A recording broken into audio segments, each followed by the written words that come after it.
Oh, shit.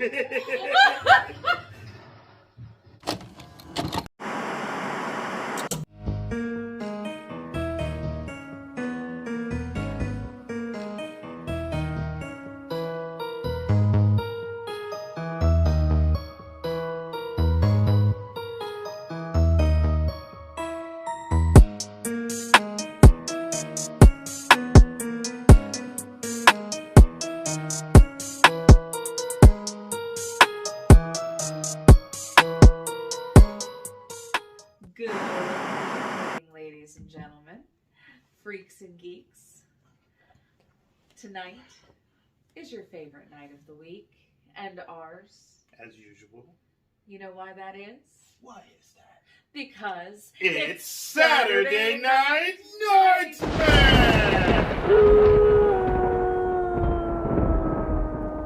Take it away.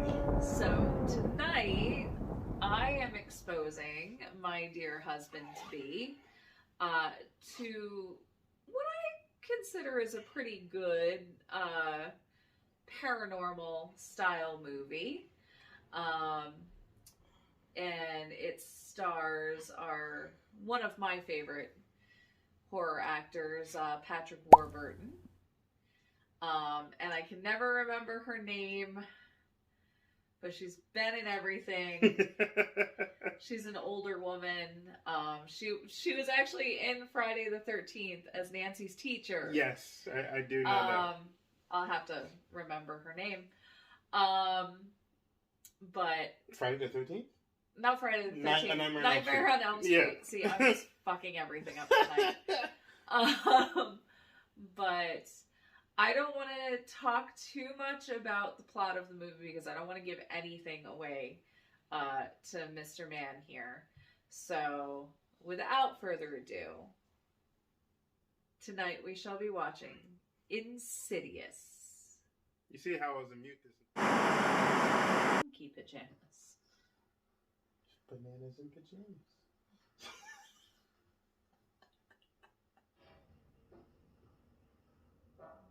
What is this?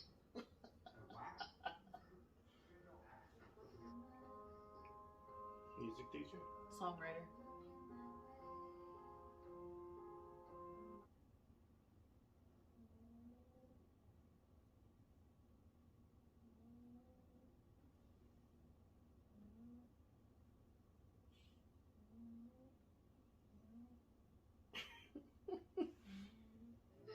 He's the coolest guy.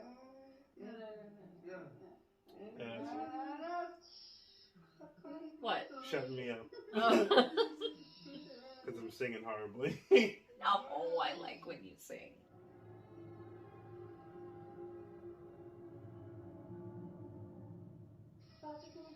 Bro, come on, man. A lot of tension, huh? Got me tight. Good. There is no brain damage that we've detected. Technically, yes. He's in a coma. Damn.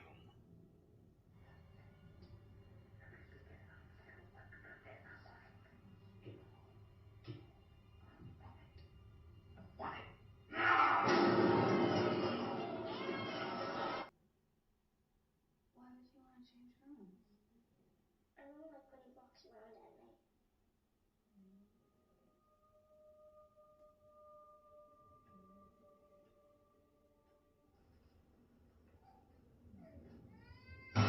Oh, shit.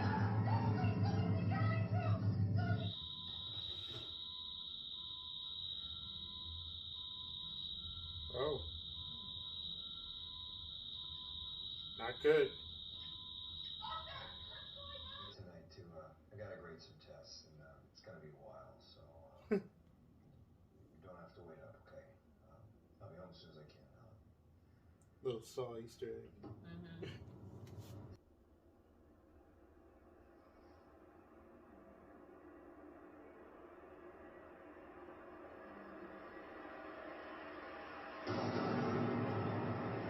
Woo, woo. Josh?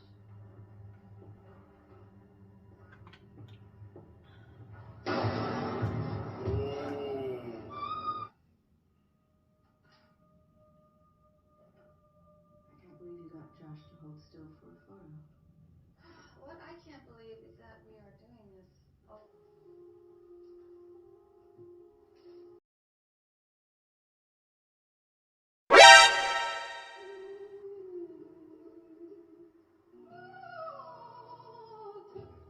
And yes, I did notice that person in the corner.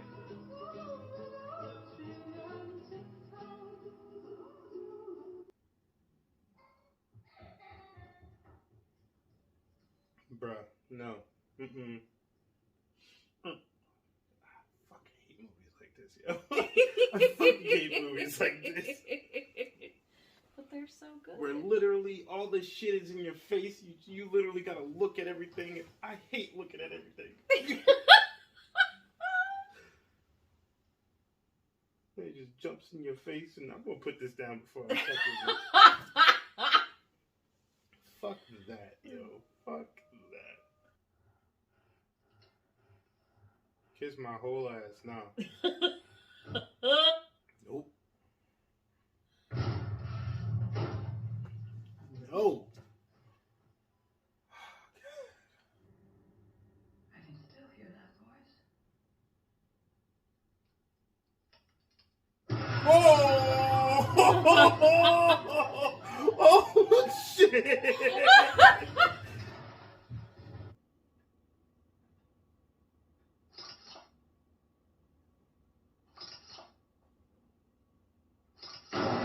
Woohoo!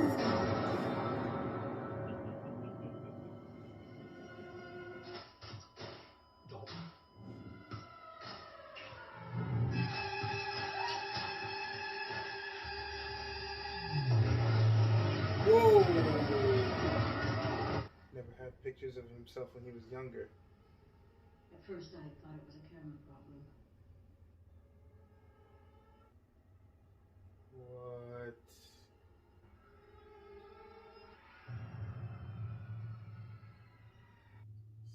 Super creepy.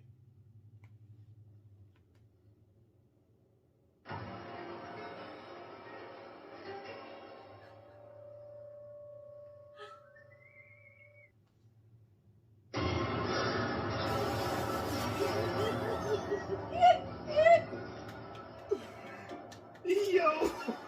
Yo!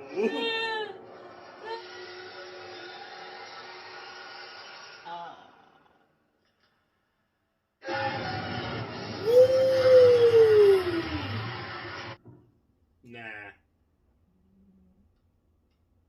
Nope. Fuck you. No. How about that? Oh! Fuck! The woman. Uh-huh. What do you want from me? What do you want from me? I'm not scared of you. I'm not scared of you anymore. You really should Get away be. from me. Get the hell.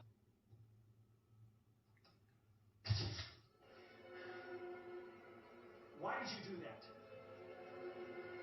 Why would you do that to me when you know how I feel about that? Why?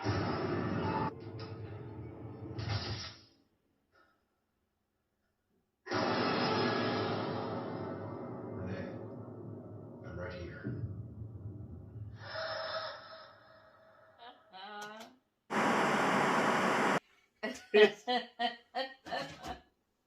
Oh god. I didn't even know it was gonna end that way. What the fuck? I thought he see, man. You kind of gave it away when you said something when the old lady showed up at the window, but I was still shocked. All I said was, what did I say? You basically said, "Oh, I wouldn't do that if I were you," or something like that, or "There's more to that old woman," or some shit like that. No, I said I would get away from there if I were you. You know how my brain thinks. Wow. That was a bit of a spoiler, but that was cool though. It still got me. It still got me. Did you almost fall off the couch? Probably did. Wow. Oh man. I got you on that one, didn't I? Yeah, you did. You did. You got me pretty good on this one. You know, one of the things I love about this movie is that different outlook on astral projection, how you can get lost, and which leaves your body open as a vessel for anybody to pop in that wants to pop in. Mm-hmm. And really, if you are looking at astral projection from a new age standpoint, it is very dangerous if you don't know what you're doing. But this, just to yeah, points please on the movie. Get Okay. Let go. I mean, it'll be short and sweet, but because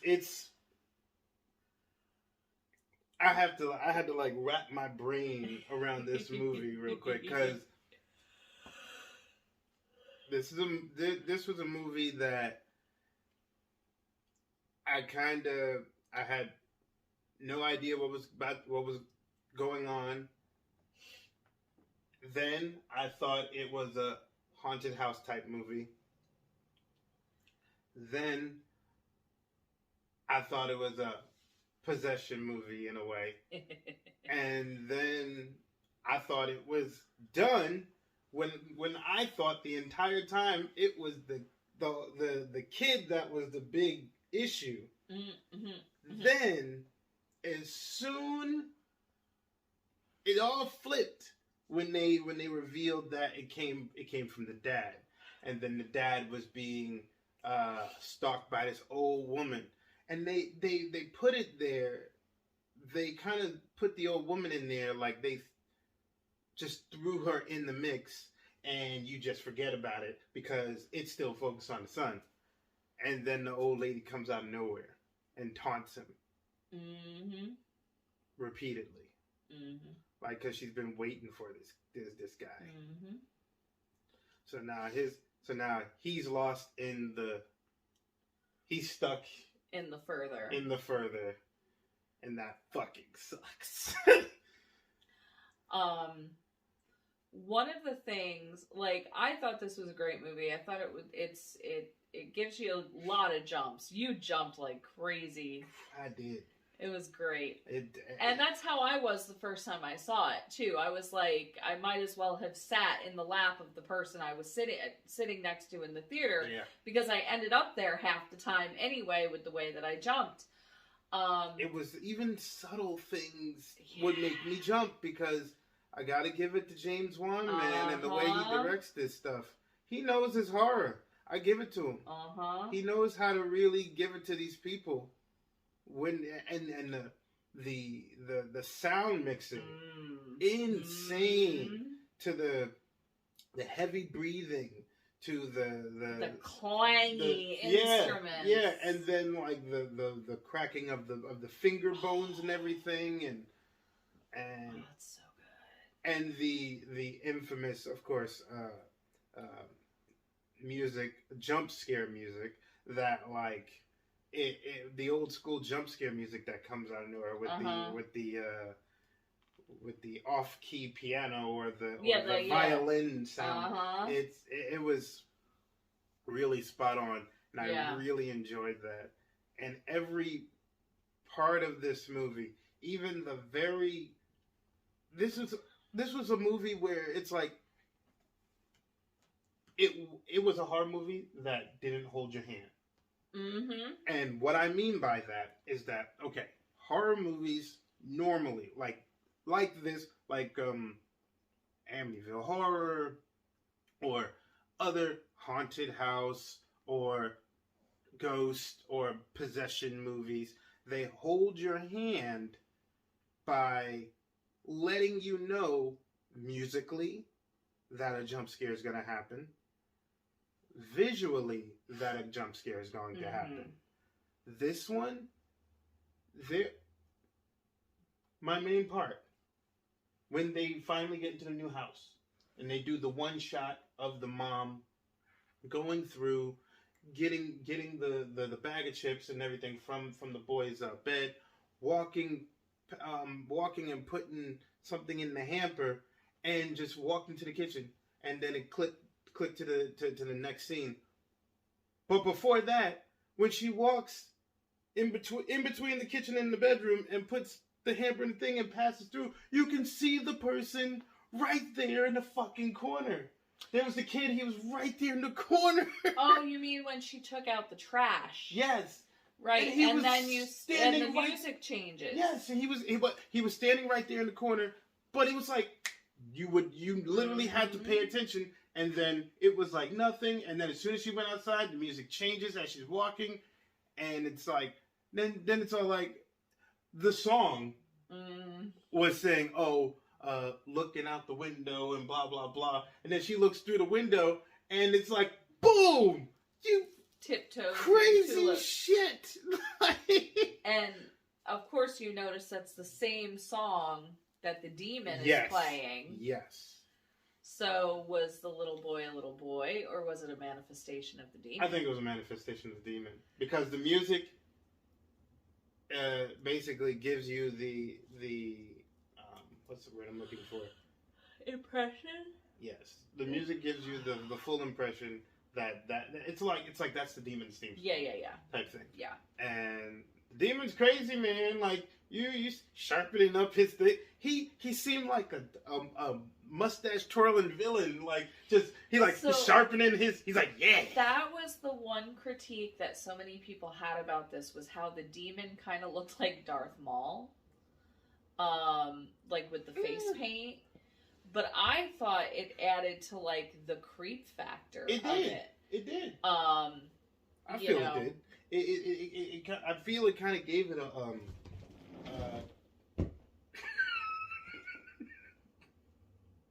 Sorry, the cat just is. She's trying. She's trying to be a cat, and isn't doing too well at it currently. How could you fail at being a cat when you're a cat? Oh, cats fail at being cats all the time. She did it last night. There are whole videos about cats failing to be cats. Oh, I know. Okay. Anyway. So, the thing about the look, I actually dug the look of the demon. I did too. I like the design aspect that they had for it, with the hooved feet and the long arms with the long fingernail claws and stuff like that, and then he had this like crazy dark brown hair with that just, and everything is black except for his face and his eyes, and it was I feel it was a good great design for that demon. Yeah, because just seeing the cinematography of how they would place the demon when the what was it, the mom, the mother, who says his mom, when they first saw the demon or something like that, when it was like right behind, it was in the same room or something like that. It was right behind her, like she's talking about. It was right behind the dream. Son. Yeah. She was talking about the dream, and then she looks up, and all of a sudden it's like on his shoulder. Yeah, but like I'm talking about in the dream when she's all like, "Oh, I was all when I was asking, who are you?" And I'm a visitor. Yeah, and he's right there in the corner. Yeah. And it's like, oh my god, this is terrifying, and it just ended on such a what the fuck moment. Yeah. Like, what happened to the family? Shit like that. Is that red-faced demon the real threat, or is this old lady? Like, was the old lady really the more dangerous one out of them all? I don't know. And it's like it keeps me guessing, and I love movies like this that keeps me entertained, keeps me guessing, keeps me wondering. I never want to leave a theater or leave a movie. It's gonna sound weird. I never want to leave a movie like satisfied in a way of like, I know what this movie's about. Right. It's fine. I can toss it away. Right. I want to question a movie and watch it every time and be like, okay, I figured this part out. Now I got to figure this part out. Yeah. And it's a piece of art that's like, it's a lost art to do that with horror movies these days. Oh yeah, absolutely, because they're usually so predictable. Extremely predictable. Yep. And like, this had me guessing 4 different types of horror movies, and I got it all wrong. Yep. They threw in astral projection, and I was like, what? That was one of the things that I loved about it, was just that it went in that different direction of that. All right, well, how many screams would you give it? I'm going to give it a 9. All right. I'm going to give this one a 9. You heard it. He gives it 9 screams. Yeah, this shit had me jumping, had me squealing a bit. It was great. Had me cursing out at times. It was great. But it was great. I loved it. You know, if I were to give it just one critique. Yeah. It didn't give, I guess it didn't give me an explanation on where this ability came from. Sometimes it's just it's just like I said, natural. Like I said, if I were to really like dig in and I really needed to pull something out of it, that would be it. Yeah. But honestly, it didn't take it away from the movie. So that's my thing. Awesome. Well, I'm very glad that you enjoyed it. Yes. Technically, that was literally my first watch of Insidious. Believe it or not, this movie's been out for years. Yeah, years. I think this might be 2014.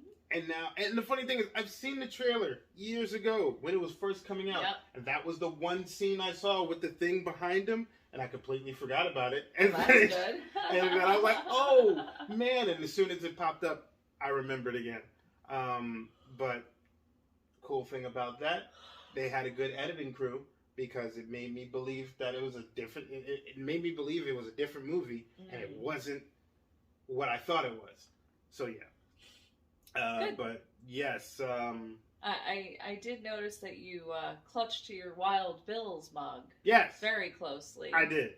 You too can clutch your Wild Bill's mug closely. You visit drinkwildbills.com and put in the code True Story Bro. Get 10% off. I can do this part too. Oh, okay. Making sure. Just making sure. They've got mugs. They've got great sodas, snacks, things to help you throw down in the kitchen, such as barbecue sauces and hot sauces. And we love you. So get yourselves 10% off and help us pay for these movies and our various streaming services with your order. And talk about paying our streaming services. We also have a wonderful store, a merch store that has lots of good apparel for you to wear and represent us and represent the horror culture. And that is going to be in the description down below or above us as usual. Indeed. And didn't we just release a really cool shirt? Yes. For Women's History Month. Yes, we did. The Women's History of Horror. Yes. I will be posting that up, which is right in between us. It's a really cool shirt. It basically has a lot of the, I guess, femme fatales of of the horror. Women of horror. Yeah. Women of horror. So basically, you got Nancy from Nightmare on Elm Street. Ripley. You have Pamela Voorhees. Got Laurie Strode. And you also got I keep forgetting her name, but she's the girl from The Grudge. She's in that too. So really cool artwork from a main man, Black Caesar, aka Christian Saka. Such an incredible artist. Wear yes. him on your body. Yes, yes. You can also go to his Instagram also, and he does commission stuff and sells paintings and all that other junk. Really cool stuff. Yes. Other than that, I think that's it for us tonight. Yeah, that's. I think I need to relive my life, rethink my life choices. I think you need to keep it cool. I think I need to keep it real. Oh yeah, that too. Totally fucked up our tagline. Okay, let's try that one more time. I think you need to keep it real. And I think we need to keep it spooky. But most importantly, we gotta keep it real spooky. We're gonna see you guys next weekend. Peace.